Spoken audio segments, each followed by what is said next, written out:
to the lead agency office hours. Next slide, please. So we have a number of people from the home care and self-directed services team representing CFFS. We have a number of RSs that are with us as well. We do have another meeting that several of my team are attending, so they may be able to join us a little bit later. We will give some CFFS updates. We'll do some questions and answers, and then we will give you some updated training and resources information. Next slide, please. So if you have submitted questions and you don't see your question, we may have combined it with another question or changed wording so it's applicable to more people. The answer may be already on the FAQ page, so we've answered it before. And there may be things that we are still researching so that we get the correct answer for you. Next, thank you. So this is information about the FAQ page and a link to the FAQ page.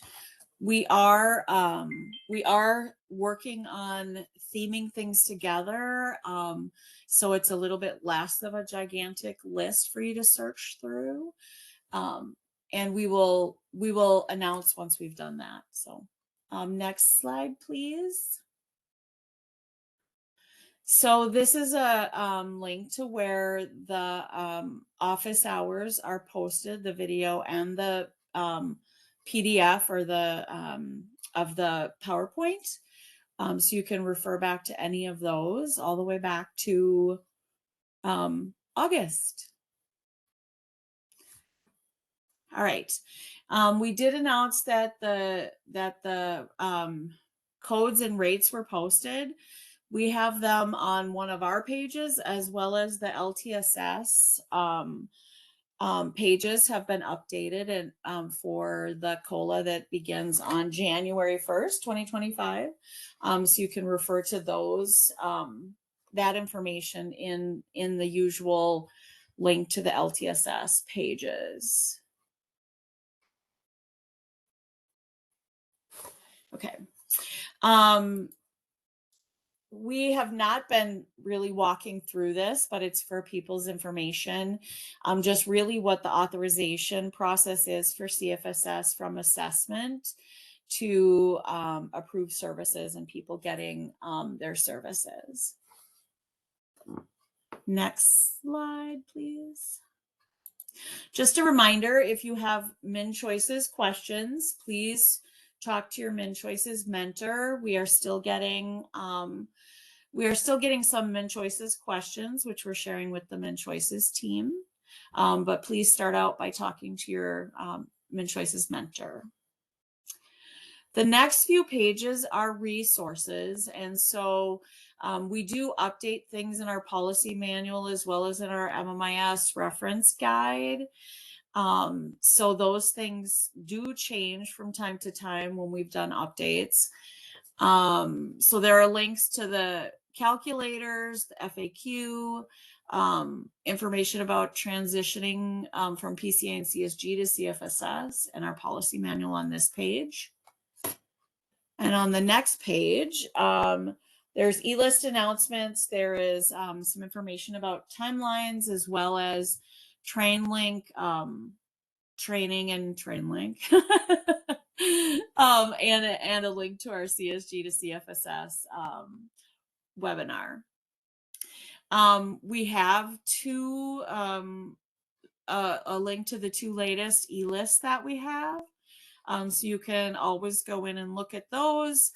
Those e-lists actually provided additional information about moving to a 6-month instead of a 3-month overlap or transition service agreement for people, since we are continuing to hear that it's difficult for folks to get through consultation services, and that we know it's difficult to get to an actual enrolled CFFS agency provider, which provider enrollment's working on. All right. So our first grouping of questions is about assessment. So, is the responsible party required to be in person during the assessment reassessment? No, they're not required to be in person for assessment reassessment. But the responsible party must participate in the evaluation of services and should be consulted about what the plan is and what the assessment outcomes are, so they can work with the person to plan, but they don't need to be in person for the assessment.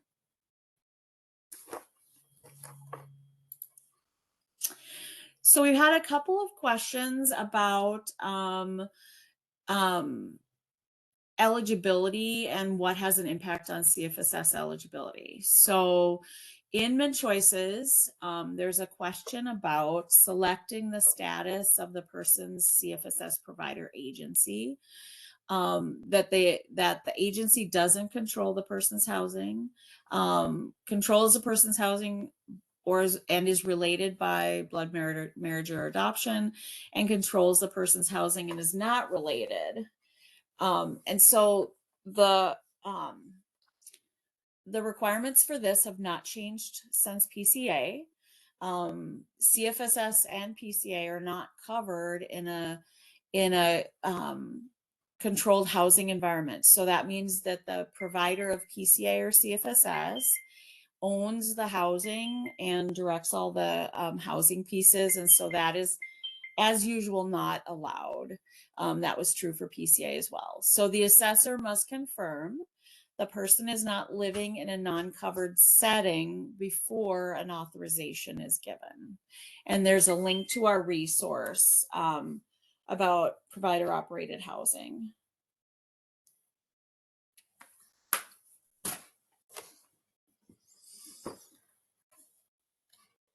All right, then we have some questions about a 45-day temporary start.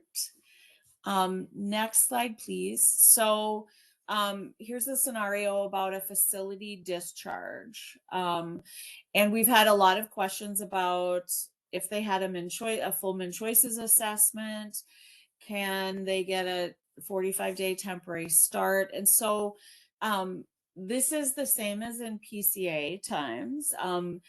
People utilize the 45-day temporary start because the lead agency couldn't do an assessment quickly enough. And so then they would be able to come out of the hospital or another facility and get services in the community for 45 days that would give the lead agency some time to do the face-to-face assessment. So when people have had a MnChoices or a full face-to-face assessment, that is not allowable for the 45-day temporary start. The purpose of the 45-day temporary start, again, is allowing the lead agency to have enough time to do the face-to-face. So it's really an assessment that would be done on the phone, talking with providers at the facility, etc. And so if the face-to-face has already been done, then you can't do the CFFS 45-day temporary start.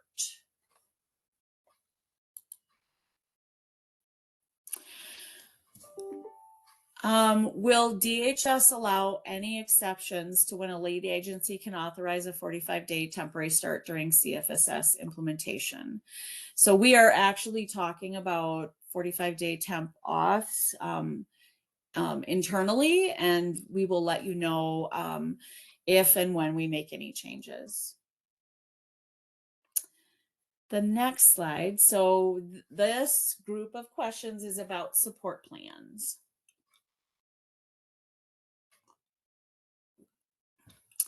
Can CFFS be included as one service in MnChoices, or does each service need to be included on the MnChoices support plan? For example, worker training and development. And so the assessor must include each service in the MnChoices support plan. They are authorized separately, and so the lead agency would need to authorize all of the different service lines to authorize all of the pieces of CFSS rather. Next slide.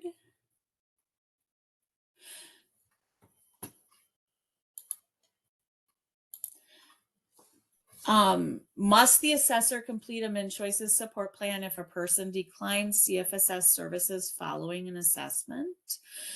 No, but there may be other things that the person requires a MnChoices plan for. They may be getting other services. So while it might not be necessary for someone who is not going to utilize CFSS, there may be other services that need to be included in the MnChoices plan.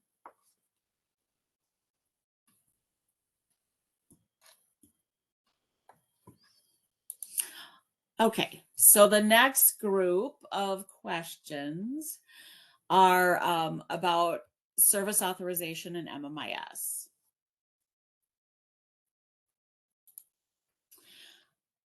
Okay, so how many units of consultation services must the lead agency authorize during an initial assessment for CFSS and a reassessment for a person transitioning from PCA or CSG to CFSS? So most of the time, you'll be authorizing 6 units of consultation services to begin with. We're asking in like a type B situation when you might have 2 service agreements that you just authorize 6 each time. So an initial assessment, it would be 6 units. For a reassessment transitioning from PCA, CSG to CFSS, on a waiver, you'd put in 6 units.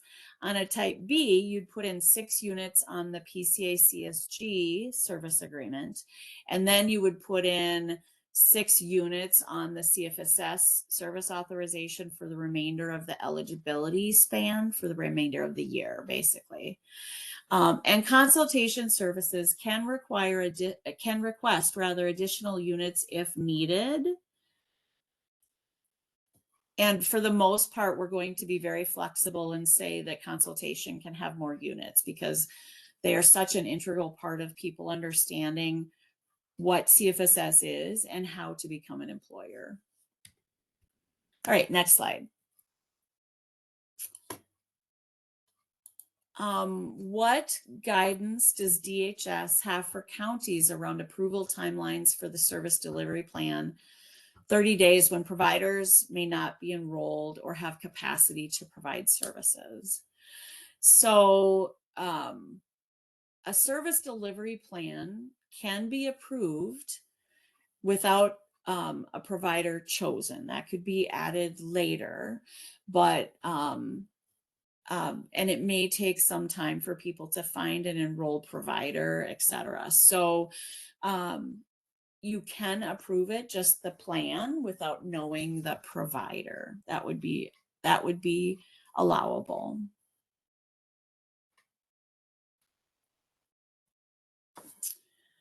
All right. Must lead agencies enter 6 months of PCA CSG for people transitioning from PCA CSG to CFSS? So, originally we asked about lead agencies putting in a 3-month transitional service, so current people getting services wouldn't have a gap in services. And now, because of time frames, we're saying 6 months. So in our 3-month instructions, we said, don't end that early, just set up CFSS for right after that 3-month service agreement ended. But for 6 months, we're saying if the person has all of their providers and everything is set before the end of the 6 months, they certainly may transition to CFSS services. And so some of this information is in our e-list to give you more direction, but in the 6-month span, you can end that early for people who've made all the decisions and they're ready to move into CFFS.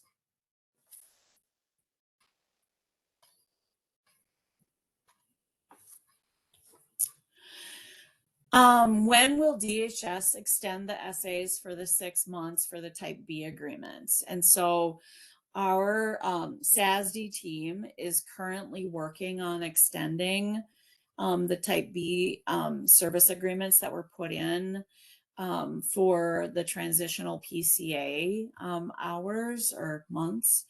And they will be adding to those on a routine basis. I'm not sure about when that will be all completed, but they are working on it a little bit every day, trying to start out from the people who will have their service agreement end the soonest and going back to the folks who have longer service agreements. So they'll be working on those. We can give updates once we know where they are and how far they're getting. Next slide. Okay, provider enrollment. The next group is about provider enrollment. Next slide, please. When will DHS finish enrolling CFFS provider agencies? So a little bit of background, DHS discovered that we had an internal process issue as PCA providers were being revalidated and moved into a CFFS provider code. DHS is revalidating providers as soon as possible. They're trying to be as quick in all of the pieces as possible. I think we have around 50 CFFS agency providers. So there's a long way to go between that and the 900 PCA agencies that we have if everyone decides to become a CFFS agency.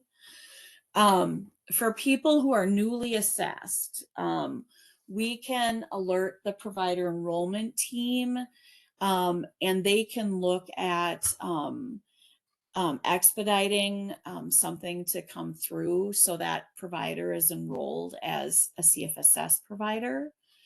And this is what we need from lead agencies to send to us so that we can share that with provider enrollment. So it's the provider name, it's the NPI, it's the request ID if the provider used MPSC to send their information in. Otherwise, we need the date, time, and number of pages if information was faxed. This process does not guarantee that DHS can code them for CFFS service delivery. We can't add CFFS codes to their record if they don't meet minimum requirements. So we've run into a couple of situations where the provider had not sent enough in to be a provider. And so we have communicated that back to the provider so that they can work on what they need to with enrollment.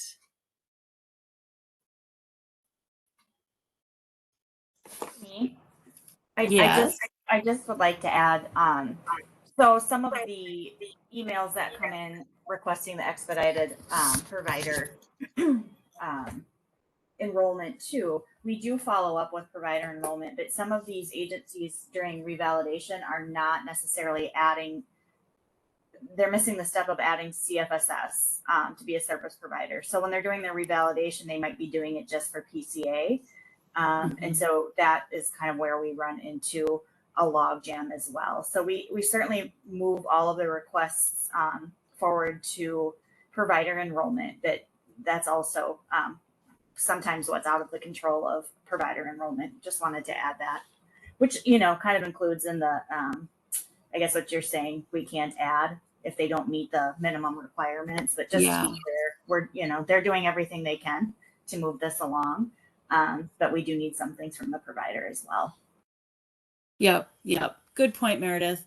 Yes, if for people who have done all the other, for agencies who've done all the other things for reval, sometimes it's just really a simple doing a couple of things for CFSS, and in other cases it is really them doing a lot more to get certified or indicated as a CFSS agency. So yes, when people are asking about expediting, they're sending it into our CFSS email box.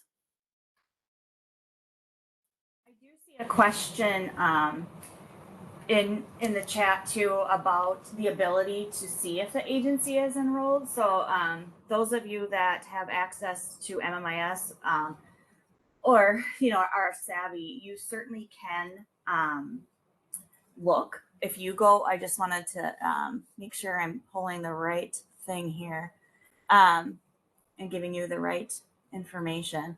But if you go into the provider field, I'm trying to think of if it's the PSUM screen under specialty code, you can find whether or not they're CFSS enrolled. So let me just see here. Yep, so under provider file on the PSUM screen, if the agency has a specialty code of S2, then that's the CFSS specialty code. So you can see that. Janine, I can't remember off the top of my head if it's 90 something for PCA, but right under category of service, the specialty code should be listed there. Yep. We could actually we might want to add that to the our PowerPoint and send it out. So you would be able to see like specialty codes about CFSS for the FMS, for a consultation service provider and an agency provider. And I know some people like MMIS and looking things up and finding them, and others aren't so keen to it. But we could include that if people are interested in the in our PowerPoint for sure. So the code for agency, CFSS agency providers, the provider type is 38, and the specialty code is S2. But we can include that in our PowerPoint when we send it out. And again, you have to make sure you're in the provider file. Yes. It's not something you can access under someone's service agreement or screening document. Yep. Indeed. All right.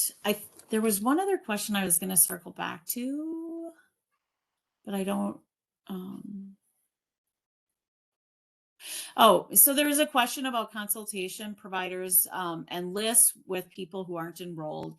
And I think part of that is that there are agencies that want to be part of a CFSS, want to be CFSS agencies as well. And I think just things haven't happened very quickly. And so there may be agencies that say, we are CFSS providers, but it's not necessarily all the way through enrollment. So Erin is back. She had a different meeting that she had to go to, but she's back now. If Erin, do you want to do some slides? Do you want me to continue with consultation? It's up to you. Sure. I can do some slides. Have you read through this one yet? Yes. And so like, I think we're on the slide. Go ahead to the next slide, probably. There. Yeah. If you want to start, Erin, that's totally fine. Thanks. Okay, sounds good. Hi, everybody. I'm Erin Haldine, and I was just over in an implementation council meeting, so hopping onto this one a little bit late. So then this slide is, question submitted was, are consultation services providers required to have contact with the person to develop their service delivery plan? So yes, they are required to have contact with the person. However, they don't have to meet with them in person. So they don't have to go to their house or have them, into their office. So they can have face-to-face contact, they can have video contact, they can talk by phone, or they can exchange emails with the person. But they do have to have contact. So the person, if they call the consultation services provider, of course, that person may be calling multiple different consultation service providers to learn more about their agency and see if they're an agency that maybe fits their needs. And so those providers, just because they get that initial phone call, doesn't mean that they have been chosen. They need to wait until they've been chosen as a consultation services provider, and then work with the individual in a way that they, whatever communication style say they want. So whether they want to do an in-person meeting, speak on the phone, exchange emails, but they do have to have contact with the person. Next slide. What is the process for changing consultation services providers? So if someone has selected a provider and that provider is not working out for whatever reason, or they want to switch to a new person or a new provider, they certainly can do that. So first, the person is going to select a new consultation services provider, and then they're going to notify the lead agency of their new choice. Okay. And the lead agency, if it's a type B service agreement, the lead agency will submit a technical change request to DHS and the consultation services line, and add a new consultation services line for 6 units. So the 6 units will remain for the old consultation services provider, and then a new line will begin for the new consultation services provider with 6 units. If the person is on a waiver, the lead agency will end the current consultation services line and add the new consultation services line for 6 units. And then the new consultation services provider should or must revise the service delivery plan to include their information. How do lead agencies know if a consultation services provider also owns an FMS or CFFS agency if the businesses are in different names? And how do we ensure that there's no conflict of interest? So just to review, if an organization provides multiple different services, they can only provide one of the services to a person. So they cannot be both consultation and the FMS, or both consultation and the CFFS provider agency. Okay, so lead agencies may not know if an organization provides multiple services. And so you, of course, could ask the consultation services provider. But what consultation services providers are required to do is they have to disclose that information to the person, and they must disclose it to the person in writing. Okay, so there is the consultation services provider, they have a responsibility to not provide services, be both the FMS and consultation, or both the provider agency and consultation, to the same person. Okay, if for some reason you're hearing or have an inkling that they are, certainly contact the provider or contact DHS, but they cannot provide both services to the same individual. Okay, next slide. So if a consultation services provider gives that financial interest disclosure, what I was just talking about on the previous slide, can they provide multiple services to the person if the person agrees? So no, they cannot. They are not allowed to do that, even if the person wants to use the same provider for multiple services. So what is the maximum number of units a consultation service provider can bill on one date?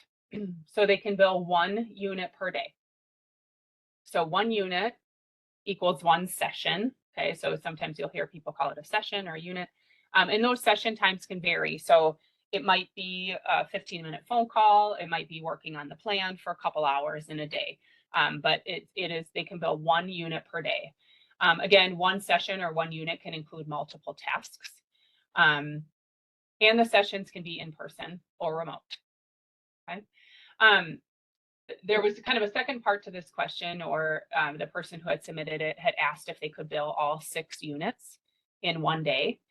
And they cannot bill all 6 units for 1 date of service. Okay. However, there might be a consultation services provider who works with somebody for a couple weeks, and maybe they've they've worked with them, 6 days throughout that 6-week period. And so they're billing all 6 units in one billing cycle. I don't know if that's the correct way to say it, but or on one claim, but they are writing, or it's going to be a different date of service for each unit or each session.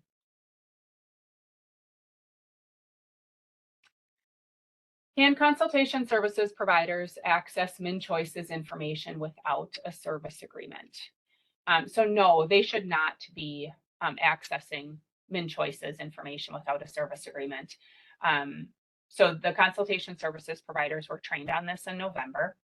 And although they have access to everything in MinChoice's, they should not be accessing the information until they have a service agreement on file, because that's really the document that shows that the person has chosen them as their consultation services provider and that they should begin working with that individual. So they should not be accessing information or working with the individual until that service agreement is in place. So Erin, this is Janine. I just wanted to comment that is really the rule around any service provider, that if you provide service without having a service authorization for a service that needs to be authorized, you run the risk of not getting paid. And so, it is not unique to consultation providers. It is all the providers should depend on getting a service agreement before they actually provide services. I don't know if we have this in one of the future slides, but just to say that there have been a number of times that we've heard from the SASD group that people have sent things, agencies and lead agencies have sent things into them about someone being authorized for consultation on the service agreement, and there already was a different one that was authorized. So I think we've just been saying, be careful, make sure you have a service agreement before you begin work, because we cannot guarantee any payment without you on the service agreement. Thanks, Janine. Yeah. Next slide. It's kind of what Janine was just referencing, but can consultation services providers begin working with the person before they receive an SA? So again, just to reiterate, no, they really shouldn't, because that's really the authorization that the person's chosen them. There is no guarantee that they're going to get paid if they don't have a service agreement on file. And so again, they were trained on this in November, and we can reiterate that again at future consultation services office hours. Are consultation services providers prioritizing people new to services with initial assessments? So we have had that conversation with the consultation services providers, encouraging them to prioritize people new to services, but that's not a requirement. And so sometimes the consultation service providers may not know that a person is brand new to service,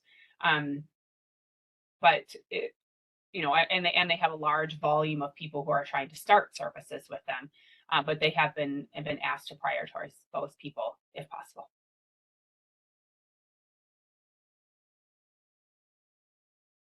What training are consultation services providers getting around completing service delivery plans? And what are they, and then what dates are they being trained to list on the service delivery plan? So we have a pretty comprehensive online training that the consultation service providers have taken. We also offer every other week office hours. We've been doing that since September 5th, I believe, for the consultation service providers through this month. And then starting in January, we're going to start meeting with the consultation service providers weekly. So they may not know the exact date of the plan because remember that the plan dates, and Janine, I'm sorry, I can't remember if this is at the beginning or the end of the presentation. So you may have already reviewed this, but to remind everybody, the dates of the service delivery plan, it begins the date the lead agency has approved the plan. So when consultation service providers are writing that service delivery plan, they don't know the date that it's going to be approved. And so what the lead agency needs to do is once that plan is received, they need to make adjustments to the plan dates and the units and dollars. So we have said that those units and dollars should come from the T1019 line or the worker line to reflect the correct dates and calculations. That plan, once that's changed or those adjustments have been made, it does not need to go back to the consultation services provider. They do not need to make those corrections. That's the lead agency who's going to make that correction and then approve the plan.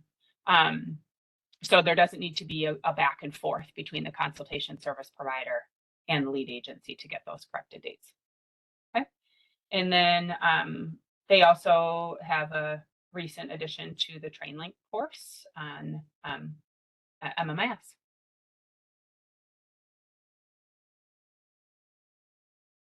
Can consultation service providers be paid by private pay? So no, they cannot.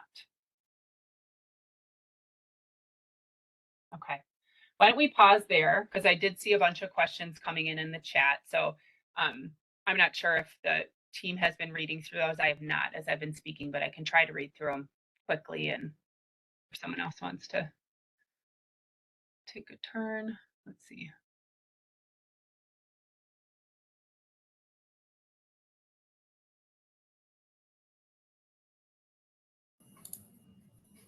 So I think Diane too. On slide 27, when we talk about the lead agency can provide DHS with the info to expedite, I think we clarified that to be really something that we need from lead agencies. Diane? Yeah, that's what Jamie's telling me, because otherwise it was coming from all over, I think is what she said. So in terms of we are consulting with our enrollment team as to what they want, but that's what she added when I asked her that question. Yes, so that we know the situation is coming from a lead agency that has determined someone eligible. And they've picked that provider. Uh-huh. Just keep in mind, there's almost 900 providers, and this is why, they're working as fast as they can to expedite, to process everyone that's coming in to transition to CFFS, but they're trying to expedite those that have been selected by a person who's had an assessment and been determined eligible. Mm-hmm.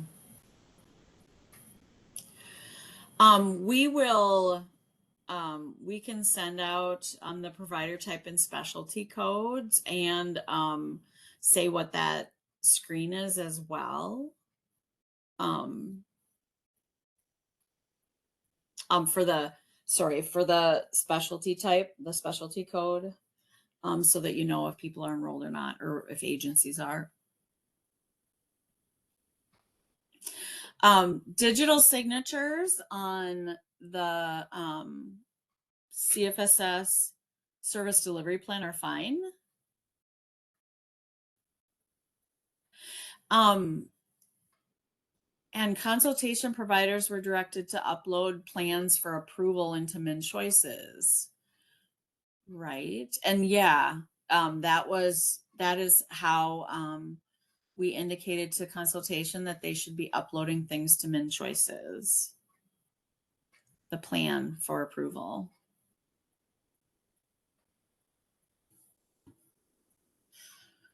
And then some questions about 37, slide 37.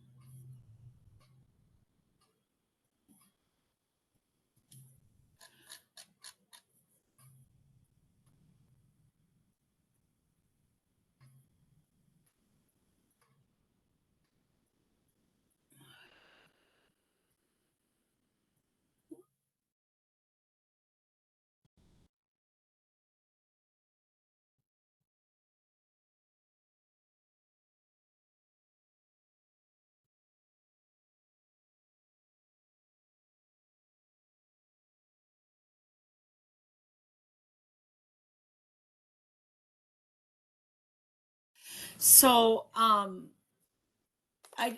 will just make a comment. So we have been talking about the service delivery plan as being like an overall plan that the person, this is how they want their services to look like.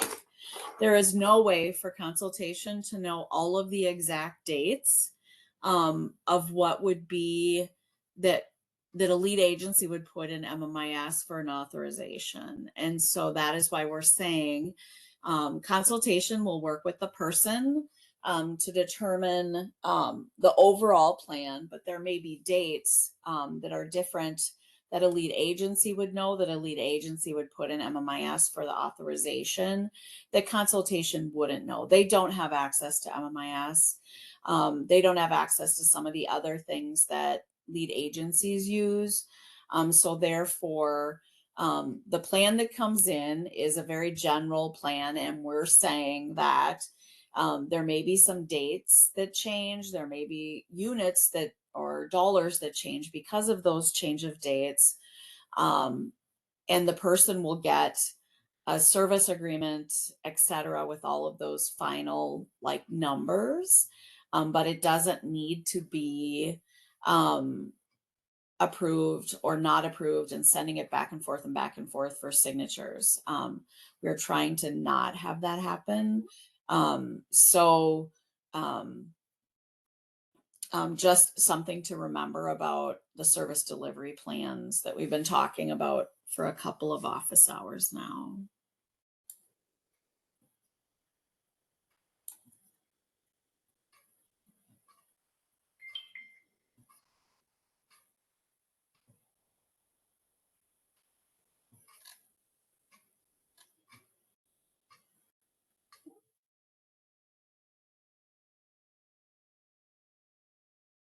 Anybody else want to pop in? Otherwise, we can go on to scenarios.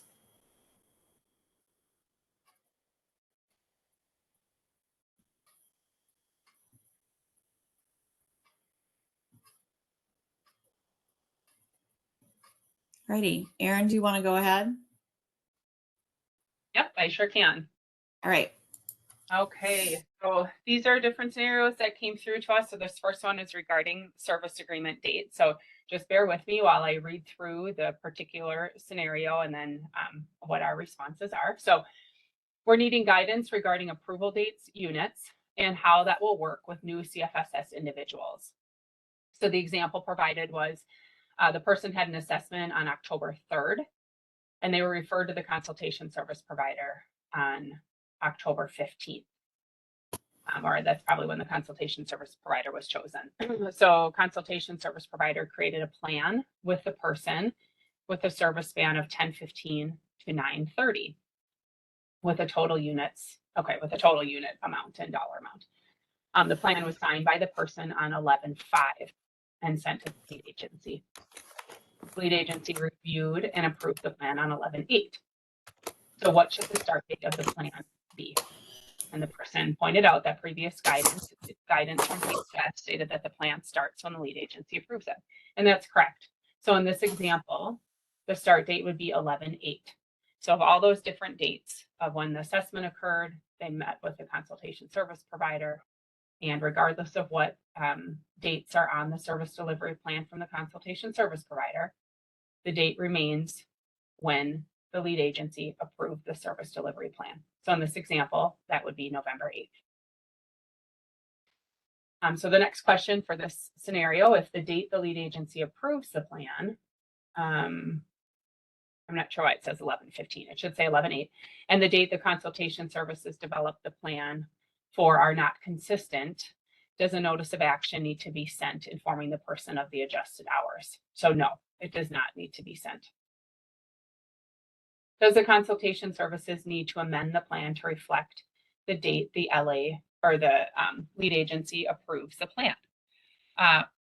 No, the consultation services provider does not need to do anything. Just the lead agency is going to change those dates and the dollar amount or units.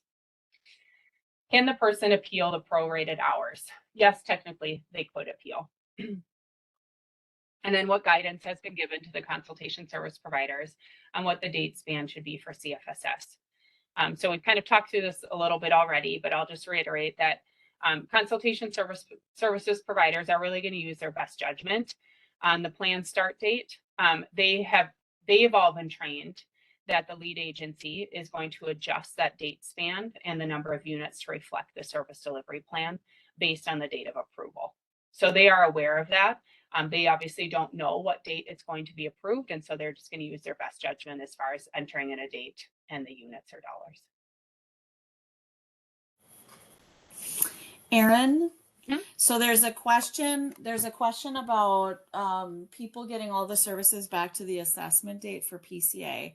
Just want to remind folks that because of the requirements of CFFS and a plan, a service delivery plan, it is more complicated in CFFS about what date things start. And so the plan needs to be approved, and that was an agreement we made with CMS. So we can't start, personal care services, for instance, until the plan is approved. We can certainly start consultation services right after the assessment for people who are eligible for CFFS. But just a reminder that because we have someone approving the plan, we need to start dates differently than how we had it in PCA.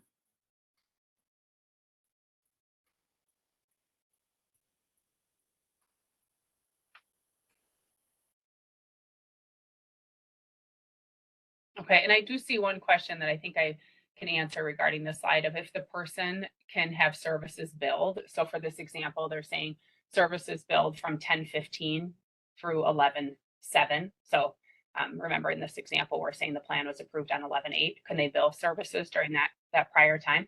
So it would really, I think the answer depends on if it's somebody who is just brand new to services or if it's somebody who's transitioning from PCA to CSG. Or I'm sorry, PCA or CSG to CFFS. So if someone is transitioning, remember that they're going to be continuing their PCA or CSG, so they could bill for that during that time. But if it's somebody who is brand new, then no services can be used until that plan is approved.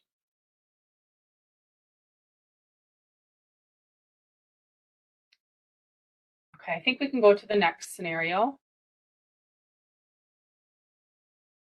So this one is regarding changing models.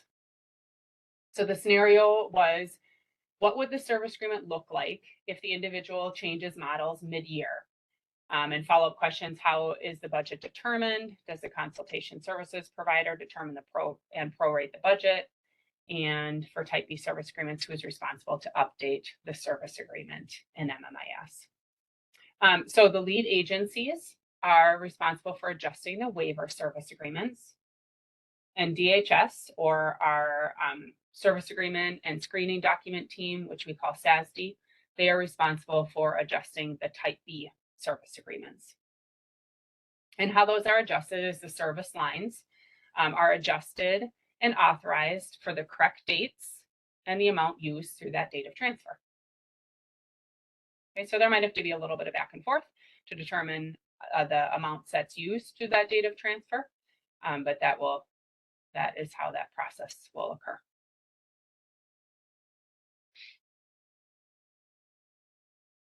Okay, the next scenario is on backdating.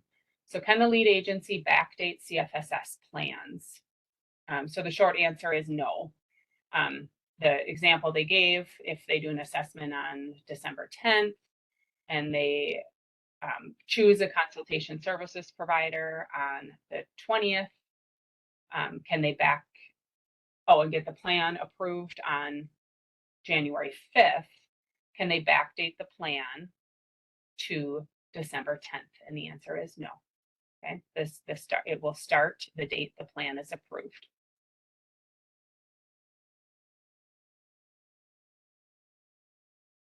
Okay. This next scenario is on partial plan approval. So the person said that on the October 3rd FAQ states that the lead agency cannot approve a partial plan, but the CFFS policy manual contradicts this, which is correct. So the FAQ is correct, and we are going to be fixing our policy page. So the lead agency cannot approve a partial plan. Okay. So the consultation services provider will need to work with a person to revise the service delivery plan and upload that new revised plan back into MinChoices. So if you at the lead agency receive a plan and it includes goods and services that aren't allowed, or something else that may make it unapprovable, you can't just approve certain lines and not approve others. Okay, so the whole plan is not approved, and the consultation services provider needs to work with a person to revise the plan and then resubmit for approval.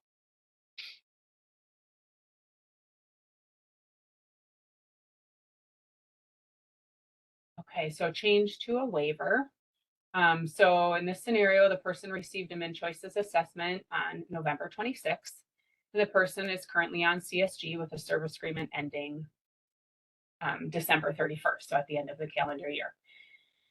We anticipate a potential waiver date of January 1st.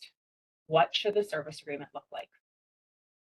So there will be 2 different service agreements. So the first is a Type B service agreement, and that service agreement will have 6 sessions of consultation services that will run from November 26th to the end of the calendar year on December 31st.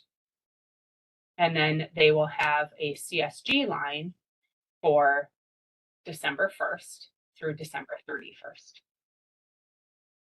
And then the new waiver service agreement will begin on January 1st, and it'll have a consultation services line from January 1st through October 31st. And then the CFFS service line, so whether that be personal care, goods and services, etc., worker training and development, that will go from January 1st also through December 31st.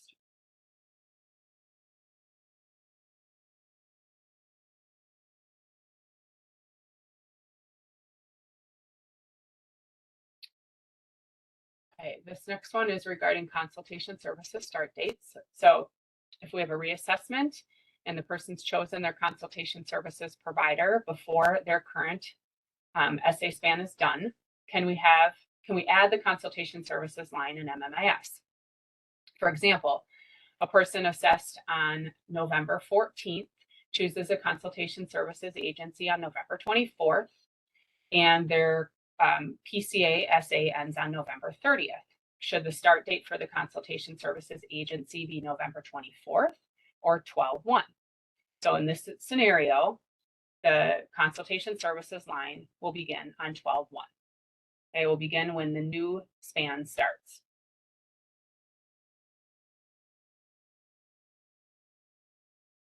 Okay, Janine, do you want to answer the MCO questions, or do you want me to keep going? I can. That's fine. Thank you. Yeah. So members with an MCO care coordinator and a county case manager for the disability waiver, so CADI DDBI, who are responsible for obtaining the care plan. Who's responsible for getting the care plan? What's the next step? Since MCOs approve the MA services, does the county case manager send the 5841 to the MCO care coordinator or directly to the MCO for authorization? So the case manager will send the 5841 to the MCO. I believe it's being sent right now, sorry, to the care coordinator. And that would just continue. That does not change that process. Next slide. Oh, we're at other. All right. Will the January 1st, 2025 rate increase apply to people who are using CSG for the 6-month extension? It will apply to anybody who is in CSG at the time that the increase goes into effect. And so for anybody getting services for 1/1/25 in CSG, that would have a COLA, yes.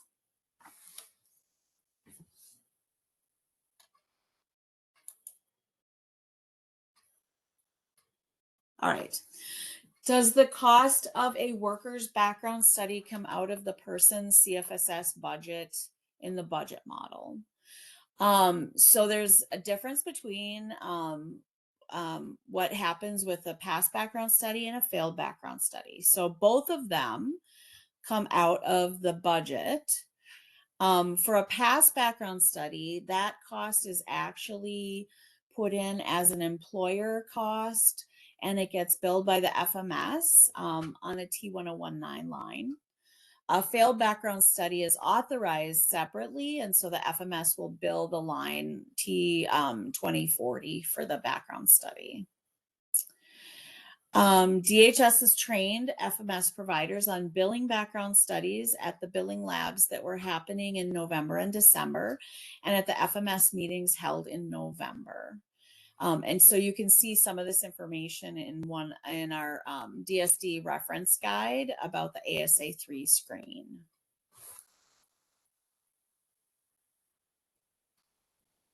Right. Submitting questions. So prior to submitting questions to office hours, please review all the available resources before you submit questions. You can submit a question for office hours using that link, CFFS office hours. Submit a question that you need answered immediately to our CFFS mailbox instead, but don't send them to both places because the same people answer both places. Lead agencies, submit policy questions to the above links. Contracted case managers, please ask your contracted county about your question. And if it's a Min Choices question, ask your Min Choices mentor.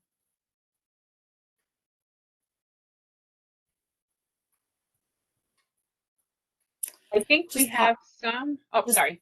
Go ahead. Yeah, no, I was just going to say, I'm just pausing to look at the questions. That's all. Yeah, so I can answer some of the questions that are in the chat. Can we go back to slide 46?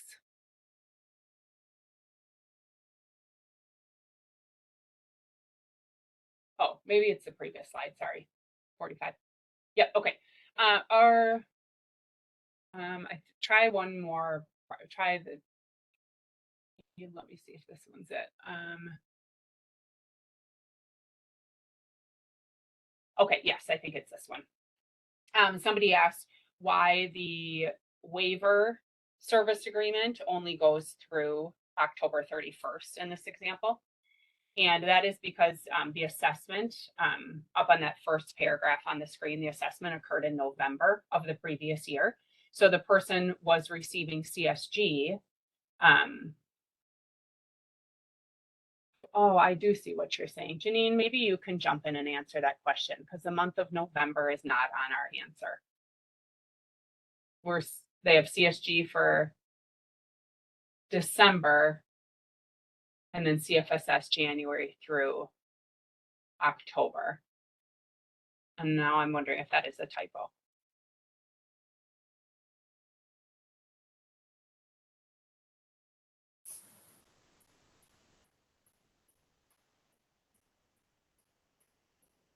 Okay, so someone had a. Do we need to come back to that one? Yes, please. Thank you. Okay. All right. Thank you. Okay. The next question is somebody asked if the provider isn't chosen, is that considered a partial plan and that it cannot be approved? And no, that is not a partial plan. If the plan can be approved without the provider being chosen. So if they just haven't selected their CFFS provider agency or they haven't selected their FMS provider, lead agency can still approve the plan for the person. That is not considered a partial plan.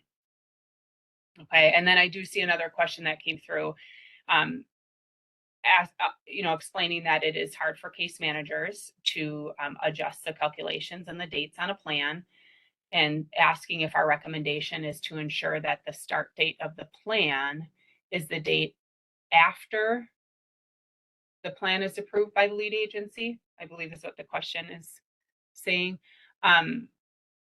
So the approval date of the plan is the date that CFFS can begin. So maybe a better way to say it is that the start date can't be before the plan is approved, right? You can't backdate a plan. And so whatever date is the lead agency approves the plan, that's the date the service can begin for the individual. They can't begin the service before the plan's been submitted, right? Or have access to all those dates before the plan has been written and submitted for approval. Okay, so that's the date. It doesn't need to come after. It can be the date that the lead agency approves the plan.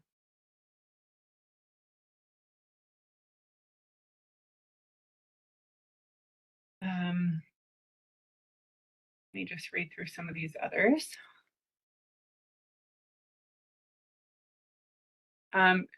Janine, are you able to repeat again what the specialty codes were for the CFFS agencies?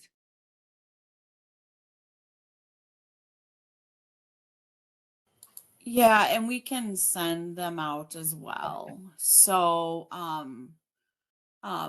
so yes, the agency provider is 38, provider type, and their specialty code is S2. S is in Sam 2. Thank you. Yep. It looks like we're just a couple minutes over time, so I think we're going to end there. But thank you, everybody, for attending. As usual, please go ahead and submit your office hours questions to us. Our next meeting, I don't have it off the top of my head, but I don't believe it is. I think just due to the holidays, I don't believe it's until January.